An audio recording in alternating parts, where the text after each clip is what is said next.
बिहार सरकार जो है पूरी तरीके से भगवान भरोसे चल रही है।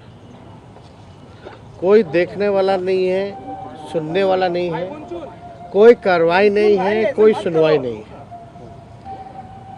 हमने कई एजेंसियों के आंकड़े भी हैं प्रस्तुत किए थे, जिसपे साबित हुआ कि बिहार सबसे गरीब राज्य है।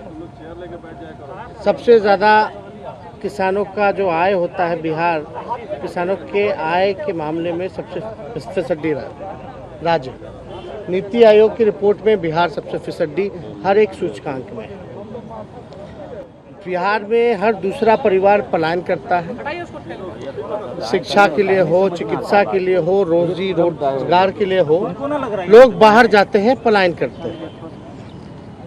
आप सब लोगों को पता है कि मनरेगा जो यूपीए 1 में जब लालू जी थे, सोनिया जी लोग, सब लोग, रघुवंश बाबू द मनरेगा मैन यानी आरजेडी के जो हमारे सांसद और उस समय केंद्र ग्रामीण विकास मंत्री थे, ये योजना उनके द्वारा जो है लाया गया ताकि 100 दिन का गारंटी रोजगार जो है लोगों को मिले। अब बिहार में सबसे ज़्यादा बेरोजगारी है, तो हम पूरे बिहार के मसले को लेकर के हमने सरकार से सवाल पूछा कि मनरेगा के तहत कितने लोगों को सरकार ने रोजगार दिया और कितने दिन का दिया। अब आज उत्तर में जो है अगर आप देखें तो जवाब आता है कि वित्तीय वर्ष 21-22 का 62,09,000 व्यक्तियों द्वारा कार्य की मांग की गई थी, जिसके विरुद्ध कुल 61,97,000 व्यक्तियों को काम मुहैया कराया। यानी टोटल प्रतिशत होता है 99.81, 99%, 99.81%। अब ऑनलाइन ये जवाब आता है बिहार विधानसभा में, हम जाकर के ऑनलाइन ये जवाब निकलवाए तो हमें बड़ा आश्चर्य लगा कि भाई बेरोजगारी का सबसे बड़ा केंद्र बिहार है और आवेदन मात्र 62 लाख लोगों ने दिया और 62 लाख का आवेदन में से 61 लाख लोगों को इन्होंने रोजगार भी दे दी। ये तो बड़ा अद्भुत है। यानी 99.81% लोगों को इन्होंने काम दे दिया। तो वेबसाइट है, क्योंकि मनरेगा का जो है एक वेबसाइट है, वही सरकार के लोग जो है फीड करते हैं और एकदम टाइम के साथ, लेटेस्ट अपडेट के साथ कल का हम निकलवाएं कि क्या लास्ट फिगर है। और जाहिर सी बात है वही ग्रामीण विकास के ही अधिकारी होंगे जो फीड करते होंगे, जो सरकार को जो जवाब सदन में भेजा। वेबसाइट का भी देखिएगा तो हम जो निकलवाए इसके ऊपर लिंक है, गौर से अगर आप लोग देखें तो ये जो है ऊपर जो है ये लिंक है, ये लिंक है।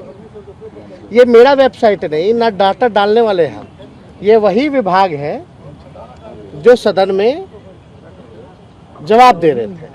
अब वेबसाइट का है मनरेगा web 4.nic.in, ये वेबसाइट का नाम है। अगर आप इस वेबसाइट पे अगर आप जाते हैं मनरेगा web 4.nic.in तो इस हिसाब से ये खुल जाता है, जिसमें बिहार के हर एक जिला वाइज आपको आंकड़े जो है प्रस्तुत हो जाते हैं, मिल जाते हैं। अब ये वेबसाइट पे जब हम जा कर के देखें तो आश्चर्य का डेटा जो है हमको मिला। अब इस डेटा में क्या क्या मिला कि भाई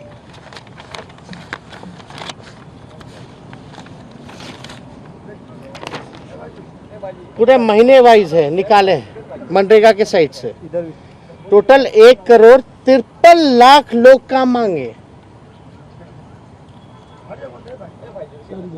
अब ये बताइए कि ये सरकार जो, एक मिनट पकड़िएगा, ये 62 लाख का कहाँ से आंकड़ा आ गया भाई?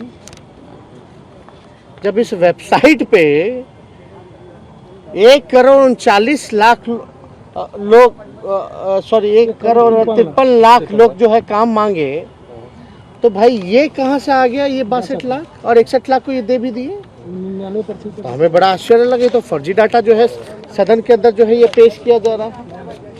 अब इसमें इंटरेस्टिंग है कि भाई total number of job card issue जो हुआ ये था 2,36,21,000।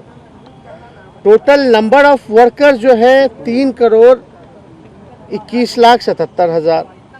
एक्टिव जॉब कार्ड्स है 80 लाख और एक्टिव वर्कर्स है लगभग 94 लाख। अब आश्चर्य की बात यह है कि इसमें average wage rate per day पर पर्सन जो पैसा जो मिलता है बिहार में सबसे कम काम के प्रति लोगों को पैसा दिया जाता है पूरे देश में। एक ये डेटा निकल करके आया, एक डेटा निकल के आया टोटल इंडिविजुअली केवल जो है 45 लाख लोगों ने ही काम किया। केवल 45 लाख लोगों ने जो है केवल जो है वो काम किया। अब मनरेगा रेट्स में भी अगर आप देखें तो उसमें चार्ट पूरा जो है इसी वेबसाइट में हमको जो है मिला है। आप देखिएगा बिहार जो है 198 है,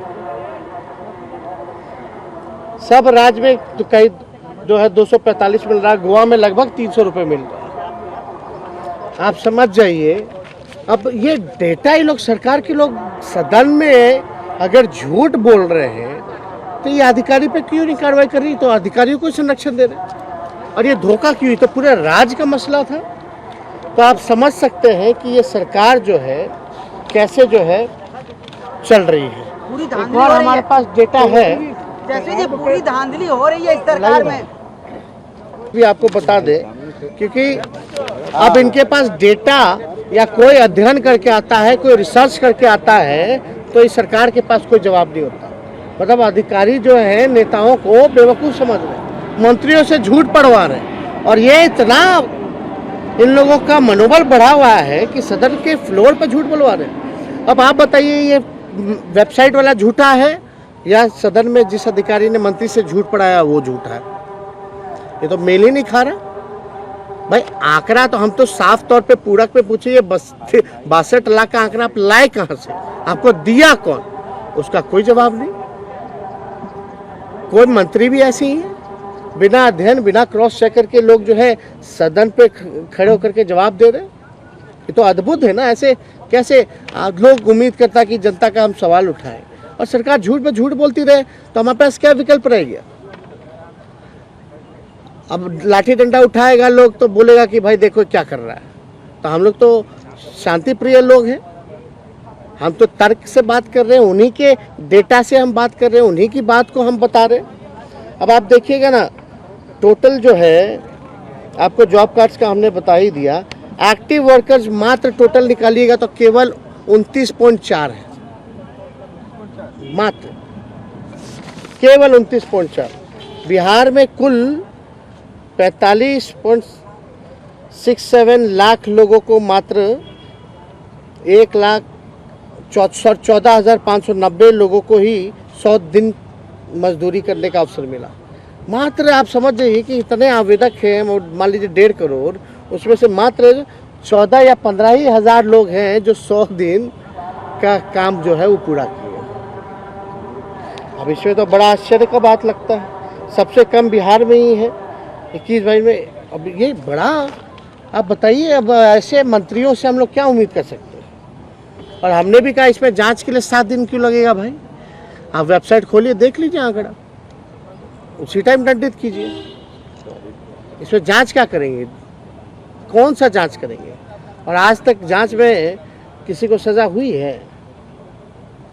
अगर जांच में अधिकारी झूठा दिया है मंत्री को रिपोर्ट, अब मंत्री झूठ पढ़ता है तो झूठ पढ़ने वाले को भी तो सज़ा होनी चाहिए ना।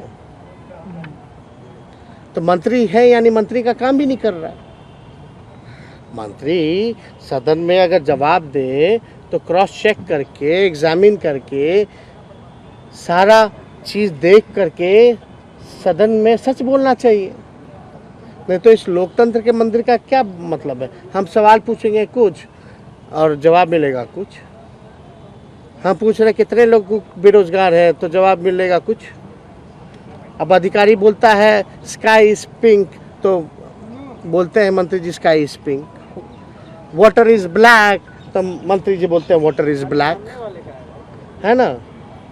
तो ऐसे अगर सरकार चलेगी तो आप समझ सकते हैं कि बिहार के लोगों का क्या होगा। मनरेगा में ये आंकड़ा इतना झूठा निकला है, इसका मतलब है कि कई विभाग के आंकड़े नहीं, आप लोग सब लोग को हम लिंक भी वगैरह फॉरवर्ड कर लेंगे तो आप ही एग्जामिन कर लो ना। कई विभागों में इस तरह अरे का भाई घोटाला है। आप न्यूज चैनल है, हम आपको लिंक भी दे दिए विथ एविडेंस विथ सबूत, सरकार का उत्तर ऑन रिकॉर्ड है, अब देख लीजिए।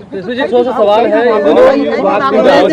इसलिए हमने अध्यक्ष महोदय को बोला भाई कमेटी और एक मापदंड तय होना चाहिए, और दूसरे राज्य की असेंबली क्या कर रही है, पार्लियामेंट क्या कर रहा है, अगर झूठा जवाब आता है तो उसके विरुद्ध ये क्या कदम उठा रहे हैं एक बार उसमें भी एग्जामिन कर लीजिए।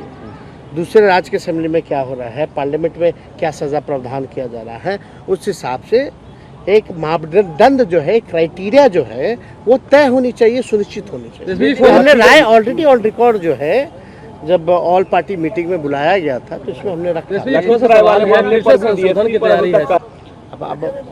अब क्या क्या हो रहा है नहीं हो रहा है, प्रायोरिटी क्या होनी चाहिए वो देखिए। प्रायोरिटी क्या होनी चाहिए? महंगाई सबसे ज़्यादा है, बेरोजगारी सबसे ज़्यादा है, चिकित्सा नहीं है, पलायन है, शिक्षा नहीं है, चौपट हो गया, सब तबाह है, सरकारी कर्मचारी तबाह है, जितने आपके स्वयं सहायता समूह हैं वो तबाह हैं। कोई खुश है क्या इस मौजूदा सरकार? हेलीकॉप्टर आ गया और फिर से संशोधन हो रहा है, लगातार फटकार लग रही है। अच्छा, एक कभी टीचर को बोलो कि बच्चों को मत पढ़ाओ, जाओ शराबी को ढूंढ के लाओ, इस तरह का सरकार गाइडलाइन देता है। अब जो है अब कहाँ क्या लाएं, ड्रोन लाएं या वो लाएं, उससे अब जो है नया कानून जो है कि भाई आप शराब पिए हैं, आप बता दीजिए कहाँ से आया, तो भाई आपको छोड़ दिया जाएगा। अब मान लीजिए ए जो है बी से नहीं बनता है और पी के आया ए, अब बी का नाम दे दिया, बेचारा बी की कोई गलती नहीं, तो बी ठुसाएगा, है ना? मान लीजिए आलोक जी पी के आए इनका मेरे से नहीं बनता है, मेरा नाम दे देंगे कि हमको तेजस्वी दिया था, जाइए। ये सब कहाँ ले जा रहे हैं भाई? हाई कोर्ट ऐसी ही तबाह है, ये और तबाह कर रहे हैं। क्या लगता है खोलने की कगार पर जा रहा है क्या? अरे भाई कोर्ट ने तो स्पष्ट बोल ही नहीं दिया, क्या फटकार लगाई, अब इससे ज्यादा हम क्या बोल सकते? उसी का असर दिखा है क्या? सुप्रीम कोर्ट की बोली का टिप्पणी का असर है क्या? देखिए सब असफल है, ये सब छुपाने के लिए मेन इशू को डाइवर्ट कर चर्चा हो और असल मुद्दों पे चर्चा हो। यूपी में ईवीएम पे छेड़छाड़ का आरोप लग रहा है, यूपी में ईवीएम पे छेड़छाड़ का आरोप लग रहा है। आरोप कहाँ लगा है? लोग देख नहीं रहा है, आप लोग देखे ना होंगे, आरोप कोई लगाया है, सब अपने आंख से देख रहा है। क्या कोई तस्वीर होगी?